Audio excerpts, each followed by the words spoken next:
There's a need for connectivity in places that don't have it right now, or where it is connectivity is very limited or very expensive. But in many parts of the world, like I said, it's simply not available. So you can think of Starlink as filling in the gaps between 5G and fiber, and really getting to the parts of the world that are the hardest to reach, the most difficult to reach, 3%, possibly 5%. And I think it really quite nicely complements 5G. We've launched and now have active over 1,500 satellites. The combined power of all the satellites is over 5 megawatts. So there's over 5 megawatts of solar from all the satellites combined. They're capable of outputting about 30 terabits per second of data, and starting in actually next month, almost next month, I should say. Starting in August, we should have global connectivity for everywhere except the poles. Now, as I said, it's really meant for sparsely populated regions. So because our spot size, talking in terms of cellular, is quite big. So we're well suited to low to medium density areas, but not to high density areas. In the high density areas, we will be able to serve a limited number of customers. But it is operational. We recently passed the strategically notable number of 69,420 active users. And we are, I think, on our way to having a few 100,000 users, possibly over 500,000 users within 12 months. So I think it's growing rapidly. And we're continuing to innovate the user terminal and the satellite and the ground stations and sort of gateways and points of presence.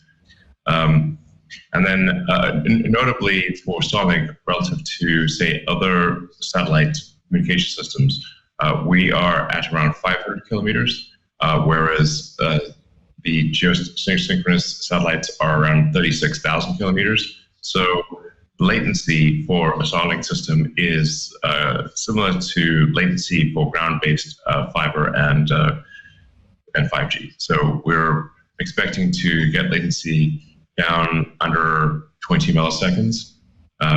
So you can still do it feels very fast. Like there's no lag, and you can play, for example, competitive video games on a Starlink system. When I gave a talk a few years ago about Starlink, I was asked for what's my goal for Starlink. And I said, well, our goal is not to go bankrupt. Because as you point out, every other low Earth orbit communications constellation ever done has gone bankrupt. Now, some of them have emerged from bankruptcy, but let's just say the original owners did not benefit from those constellations. So, yeah, they've either gone bankrupt after, most of them went bankrupt before even deploying their constellation fully, and even the ones that did deploy their constellation, they still went bankrupt.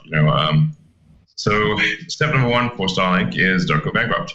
That is, and then if we succeed in not going bankrupt, then that'll be great, and we can move on from there.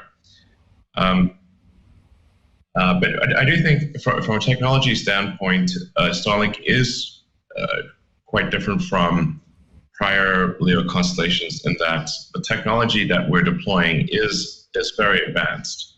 What happens often with space-based technology, somewhat ironically, is that it tends to be older technology that exists on the ground. So companies generally have been very conservative, so they've said, well, we want technology that's proven to work on the ground, and then we have to test it for years to make sure it's going to work in the vacuum of space with a higher radiation load and that kind of thing. And so the technology that's generally been launched into orbit has been older technology. And we took the opposite approach and said, we're going to make technology that is, in some ways at least, more advanced than what is on the ground. And we're just going to take a chance. And so we have what's probably fair to say are the most sophisticated, the most advanced phased array technologies that, to the best of knowledge, no one has. It's not even at sort of military level. It has this level of sophistication with phased array technology. That's sort of quite important for a fast-moving LEO constellation because the terminal, which is a user terminal that is also phased array, and the terminal on the terminal on the satellite, the antenna on the satellite, they're both phased array. So you can switch from one satellite that's moving rapidly overhead to another one, and do so at the microsecond level. So there's no, you can't tell as the system is switching over from one satellite to another. There's no change in latency or jitter from one satellite to another. And a single satellite can illuminate many different user cell spots on the ground. And it's a digital phased array system. So we can continue to program and reprogram the system to greater efficiency because it is digital. So, like I said, to the best of my knowledge, it is the most advanced phased array system in the world. So that's pretty cool. We also have the advantage of a launch system that is capable of a very high launch rate and capable of putting a lot of mass to orbit. I believe last year, SpaceX delivered about 2/3 of all payload to orbit. And this year, we may deliver closer to 80% of all payload to orbit of Earth. Mm-hmm. Just to put that in position, so, and of the remaining, of course, it remains to be seen for this year if we actually put close to 80% of all payload to orbit. But of the remaining, let's say roughly 20%, about 12% would be China or thereabouts, and then 8% is everyone else. So the sheer mass to orbit capability of the Falcon 9 rocket is, because it is a reusable booster and the fairing is reusable, so we only have to make the upper stage, that has never existed before, and the cost of mass to orbit also is the lowest it has ever been. So because of reusability, so this is the two work together quite well. But it has been quite an adventure learning how to make these advanced satellites and learning how to make so many of them, and the user terminal and the gateway. And the satellites, for example, use a SpaceX developed Krypton Hall effect thruster, which basically shoots out high-speed ions of Krypton. It's kind of cool. Superman, watch out for our satellites, don't go close to them. So like Krypton.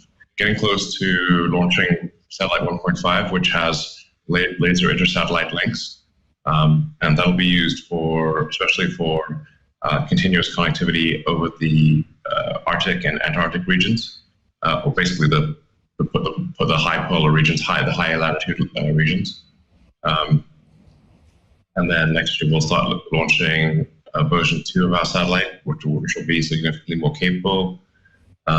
And then all satellites from 1.5 onwards will have inter-satellite links. And then we'll start getting our gateways and our points of presence to really directly to the major server centers. So the data really goes directly from user terminal directly to the server center. So if somebody's using YouTube or Netflix or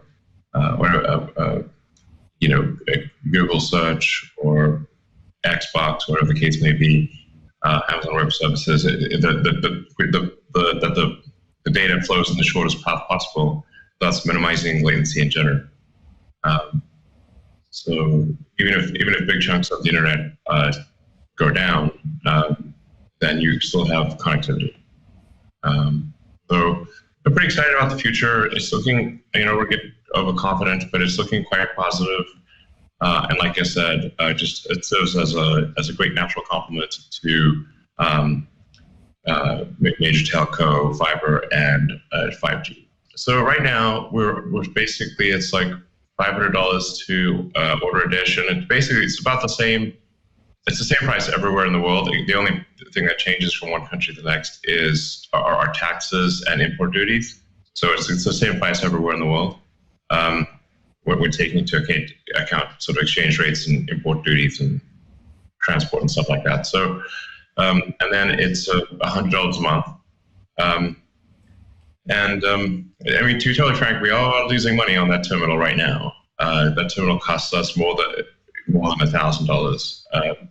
So we obviously are subsidizing the cost of the terminal. Now we are working on sort of next generation terminals that provide the same level of capability, roughly the same level of capability, but costs a lot less. So that's one area of development for us. Because obviously selling terminals for half price is not super compelling at scale. Do millions of that, that's tricky. And over time, we would like to reduce the terminal cost from $500 to, I don't know, $300 or $250 or something like that.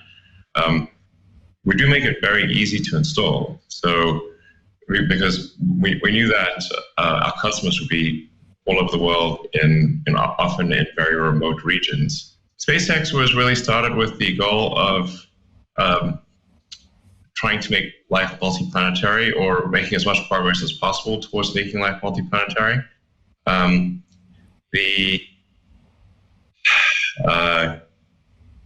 In order to make life multiplanetary and become a spacefaring civilization, in the truest sense of the word, the rocket technology must be improved dramatically. In particular, the holy grail for rocketry is rapidly reusable, reliable rockets. RRRR. Like a pirate.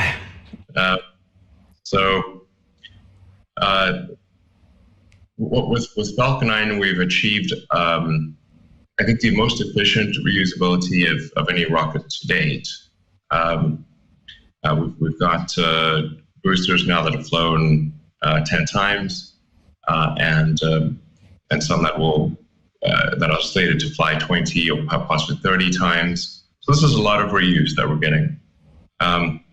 We're also now getting quite good at catching the nose cone or fairing. And so when you look at the cost of the rocket, you've got about 60% of the cost, depending how you count it, about 60% of the cost in the first stage, about 10% in the fairing. So that means we're recovering about 70% of the cost of the rocket. And then you've got about 20% of the cost in the upper stage, which is lost every time, about 10% of the cost in the launch itself and the recovery and refurbishment process. So this is really a very good number for a rocket, but we still need to take this to another level with, that's why we have the Starship development, which is a much bigger rocket. It's the biggest rocket ever developed. It will have more than twice the thrust of the Saturn V moon rocket, and it's designed for full and rapid reusability. So this is with a 100-ton to orbit capability, possibly with further refinements, 150 tons to orbit. And moreover, it uses lower cost propellant. So it's a 3.5 to 1 mass ratio of oxygen to fuel, and the fuel is liquid methane, which is the lowest cost fuel in the world. And the pressurant is autogenous oxygen and methane gas instead of helium with Falcon 9. So Falcon 9 uses helium. It uses rocket propellant grade jet fuel essentially, which is actually quite expensive, and helium for pressure, which is quite expensive. So the cost of propellant for Starship, even though it is much bigger, will be really comparable to the cost of propellant for Falcon 9, but it will have full and rapid reusability. So the crazy thing is that if things go as according to plan, we'll have a rocket with 100-ton to orbit capability that has a marginal cost per launch of around $2 million, which is less than our little Falcon 1 rocket that we started out with. When you add in orbital refilling, which really means that 2 starships need to dock on orbit, one transferring propellant to the other, sort of like aircraft aerial refueling, but this is orbital refilling, primarily of oxygen. Then you can deliver over 100 tons to the surface of the moon or Mars, possibly 200 tons. So Starship is the first system that will be capable of building a base on the moon and a city on Mars. So we're hoping to do our first orbital launch attempt in the next few months, and we'll certainly will have a booster and a ship, an orbital capable booster and an orbital capable ship, and the orbital launch site will all be ready within the next month or so.